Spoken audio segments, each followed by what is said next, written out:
From Anshei Sphard-Beth Emeth congregation, it's time to take 10 minutes for Torah with Rabbi Joel Finkelstein.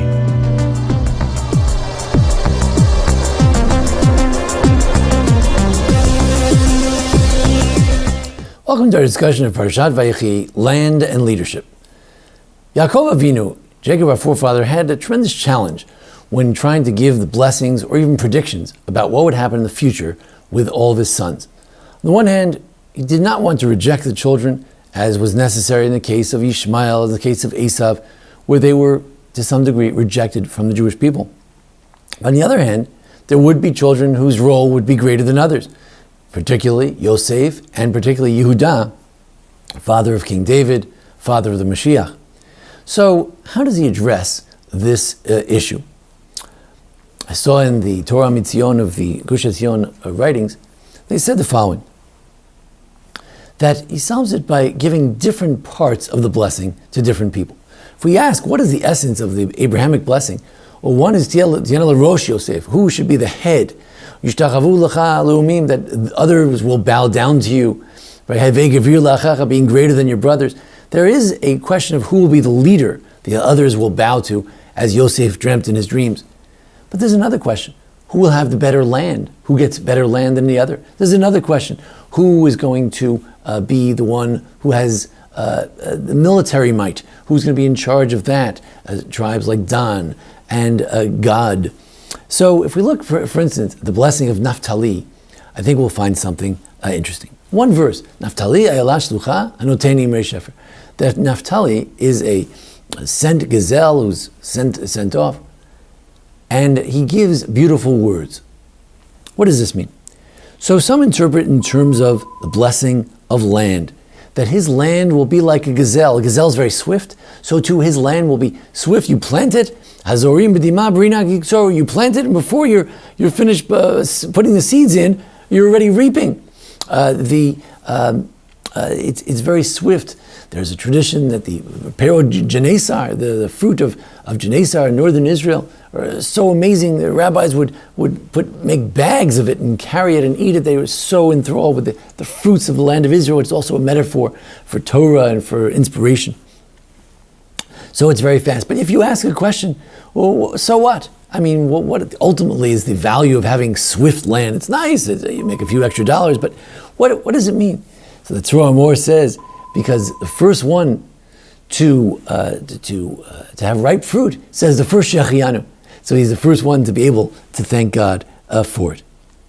Ayala, the idea of being as fast as a gazelle, is an important military trait, and therefore we know that Naphtali was Barak.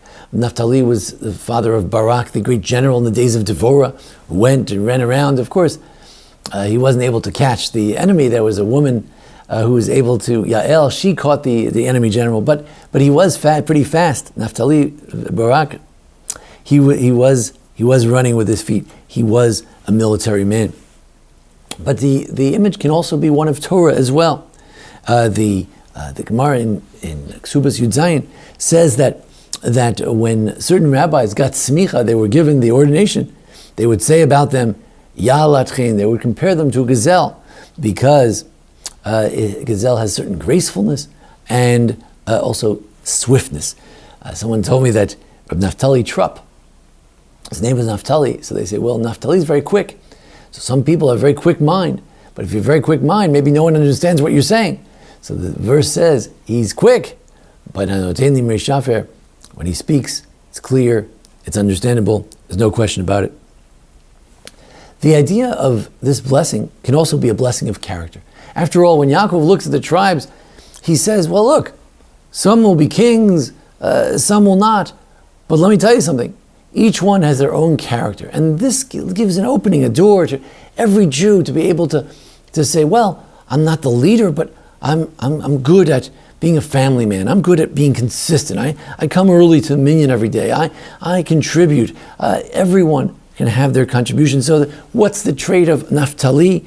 And Naphtali is one who runs to do Ritzon Aviv Shemayim, the first opening of the code of Jewish law, that we have to run. We have to be like a lion, but also like a gazelle, to run, to do the will of our God, as the Torah more points out. It's also a problem in this verse between the male and the female. Naphtali, ayala, the hey ending, that's a feminine. So ayala, shlucha, she's sent out, it's she. Hanoteni mishafer, he gives beautiful words. It should say hanotenet.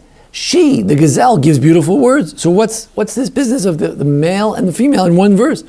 So the Ibn Ezra says, maybe it refers to Naphtali, is ayala shlucha, that's Devorah, who gathers all the troops. She's fastidious and making sure, works with great alacrity to do what she does.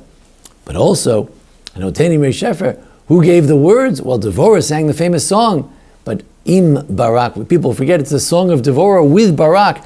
He did it together. They were a team, the male and the female. And I would suggest it's not just an actual woman and a man, but also that Naphtali has both of these types of traits which are in there, which by nature perhaps one might say is more masculine, feminine, the military, and the ability to be a great orator. Really, Naphtali possesses some of the characteristics of the great tribe of Judah. Because what is Judah? David. What is David?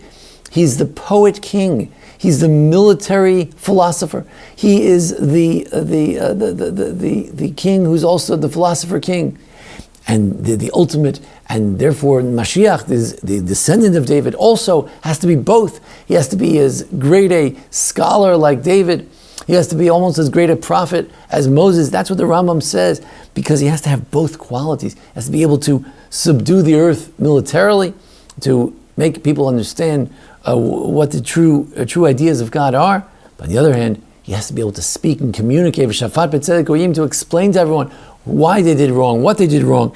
And Naphtali, as small a tribe as he is, he also possesses these two qualities. We see it in Devorah and Barak, who have the gift of gab, the ability to communicate, to speak, but they also are military people. This is a characteristic which ultimately is David, ultimately is Judah, but every tribe can partake of these two elements, Saif, the Sefer V'Saif. You can have the book and the sword, and they can go together for a good cause. Only for good causes they can go together.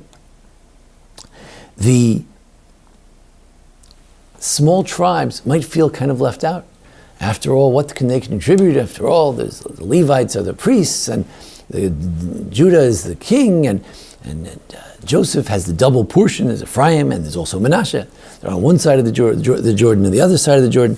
What can Naphtali contribute? So, as we said, blessings of land, blessings of military might, lots of contributions. But also, we have to remember that ultimately when the temple is built, it's built with the contributions of Dan and Naphtali as well.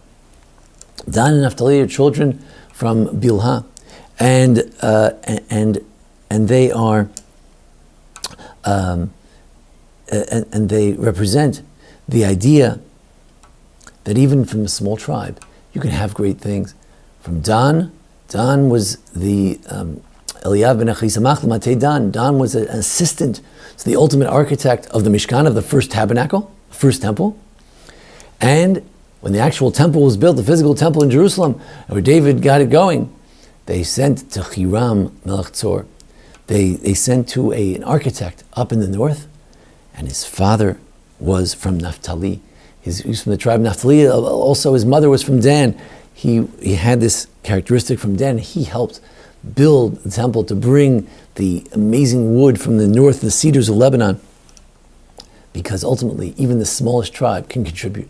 Ultimately, every Jew plays a role. Ultimately, there's no chosen one. We can each have very amazing characteristics. We can each one of us be that gazelle. We can wake up early in the morning and run to shul.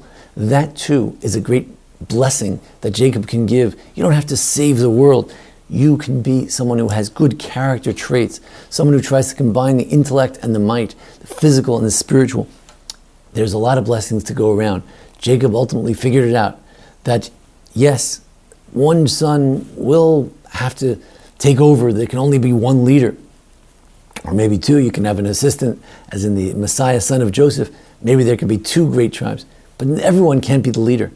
But everyone can play an important role in their character traits, Everyone can play an important role in expressing the characteristics the human being is endowed with as a divine blessing, as a reflection of the divine characteristics. And this, something that even Naphtali, even the small tribe of Naphtali, we don't know so much about, even he can be part of this amazing gift, and he can combine the physical and the spiritual. With that, indeed, he has characteristics of the Messiah himself. Thanks for joining us here at the Anshei Sphard-Beth Emeth congregation for a discussion of Naphtali, the blessings of the Jacob, and the Parshat Vayechi. Join us each week for our discussion of the Parsha, the various holidays. And thanks to Jason Lefkowitz, our producer. Thank you. This has been 10 Minutes for Torah with Rabbi Joel Finkelstein. To learn more, visit asb.org.